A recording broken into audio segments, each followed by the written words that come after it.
It's a Gundam! Super Draco here, and today we're here for a new series on the channel called It's a GunPla, where I build GunPla or Gundam plastic models if you're that kind of person. Today we're doing the MS-09 Dom. I believe this is I forget the subtitle, but it's basically the 1.5 of the Dom.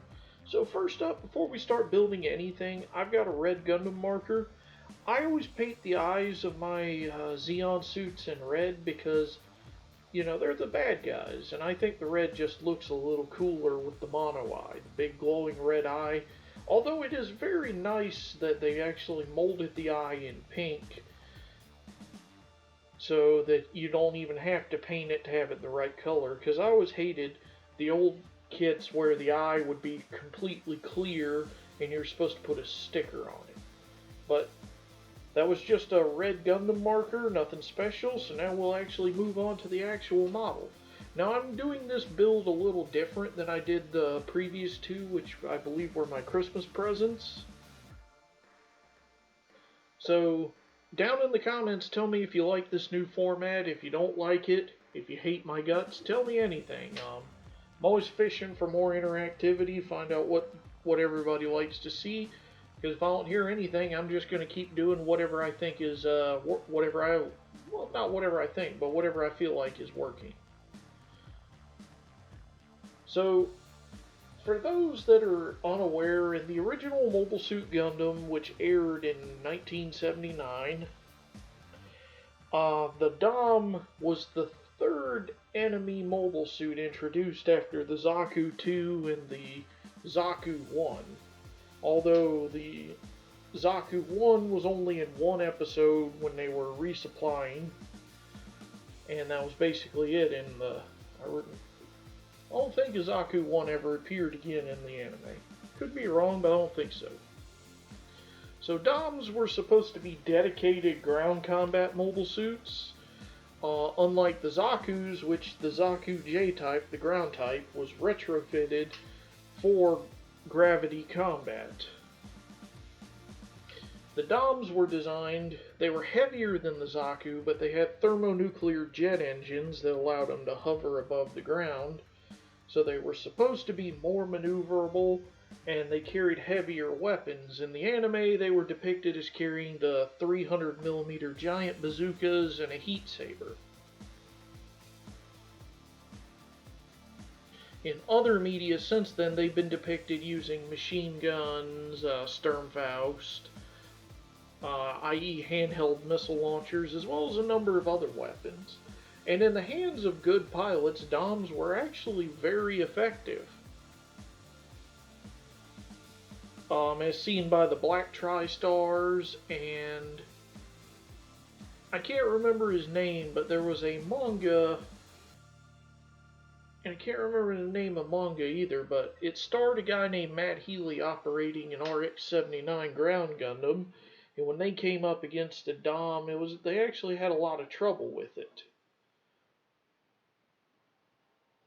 But anyway, you know, that's just a crash course. I can ramble for hours, but we got more parts of this, so I'm going to ramble more about it. Now, as for this build, this is what they call a 1.5 kit instead of a 2.0. Instead of going back to the drawing board and creating a new Dom, Bandai just took the old Master Grade Dom that came out a long time ago, and it was not bad, but it was a product of its time. Compared to today, it had limited articulation, and overall just doesn't hold up to the standards set by the Master Grade kits of today. If I'm honest though, I would love a perfect grade of a Dom, but anyway, that's wishful thinking. So what they did is they took the base Dom, they basically upgraded the body, the shoulders, and the legs with modern articulation and technology, while basically reusing the exterior, because most of the original Dom's exterior was almost perfect even by today's standards. The only real differences are some parts on the backpack and the chest. And the instructions here get to something that frustrated me quite a bit. And now a moment of anger with Super Draco 380. Seething with rage!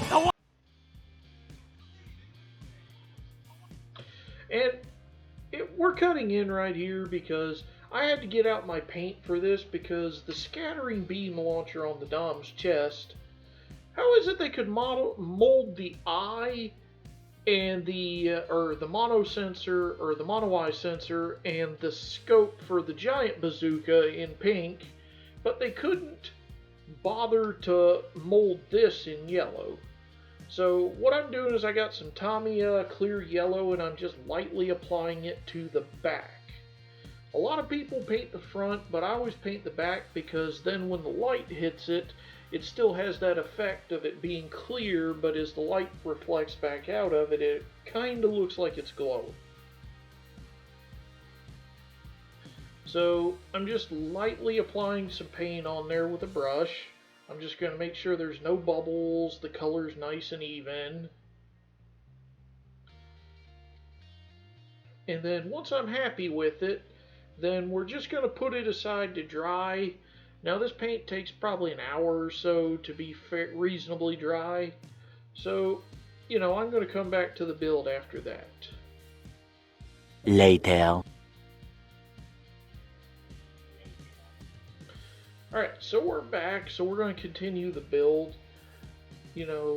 Honestly, that whole thing probably wasn't worth the moment of anger, but I just couldn't help myself because I wanted to use that meme because I spent time making it. Oh, well, since I've got you here, let's talk about the channel real quick. Because I haven't done one of these in a while because I haven't found anything really fitting for an episode of Why. So we're currently at 34 subscribers. And let's see. So new subscribers since the last update, we have Shamina Somnani. I probably butchered that pronunciation, but welcome. Thank you for subscribing. As I've talked about before, we hit 50 subs and we're going to do that giveaway for a $25 Amazon gift card, but not a moment before unless something, a lot of stuff happens. Now beyond that, I want to say thanks for watching my videos. Content has been sparse lately, and that's because Agora they've shipped out stuff to me, but it's just taken forever to get here. I don't know if that's to do with the whole situation the world's in, with the rising price of fuel and whatnot, and on top of the war between Russia and Ukraine, or what. But, so, and then there's the whole Eagle Moss thing. Apparently Eagle Moss is going into the equivalent of the European equivalent of bankruptcy. So what does that mean for Ecto 1? I don't know. I've heard rumors that if they go bankrupt, it doesn't mean the end. It may mean they just restructure to finish up or to continue operations, or that somebody else could buy them and just transfer all our stuff there and just keep the builds going. And I've also heard that other companies, if they liquidate their assets, are already hopping in to buy the Ecto 1 because all the parts are made. They have the molds and everything. They just have to make the parts and paint them. Anyway, so that's, content slowdown. I don't know what's up with all that. But, I'm trying to find content. And then on top of that, I have to go to a wedding not too far from when I'm filming this. So there's going to be another slowdown there. And just to toot my own horn a little bit, that's why I paint the back of those pieces, because, it's sunk in there and the light hits it, and the middle of it looks like it's glowing, and the outside stays kind of dark. And I like that effect. There's probably some customizer who could hollow out the body and put an LED in there and make that really shine. But, you know, on the one hand, while that's really cool, that's not really my style because, in general, I prefer building the kits, customizing them, destroying it. Well, I'm not going to say destroying them, I'm going to say I worry I would destroy it and lose all my money.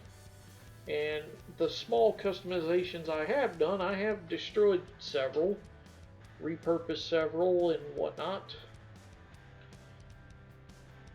But anyway,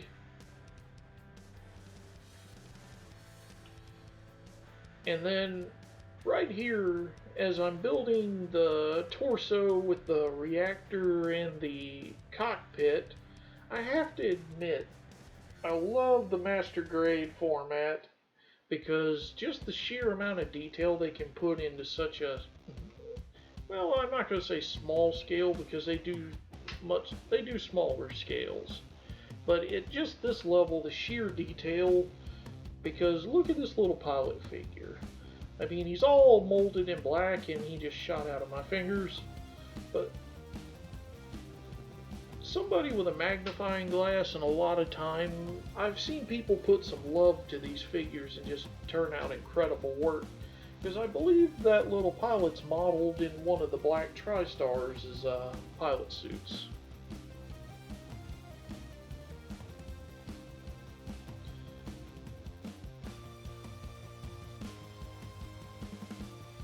And so we're coming to the end here, and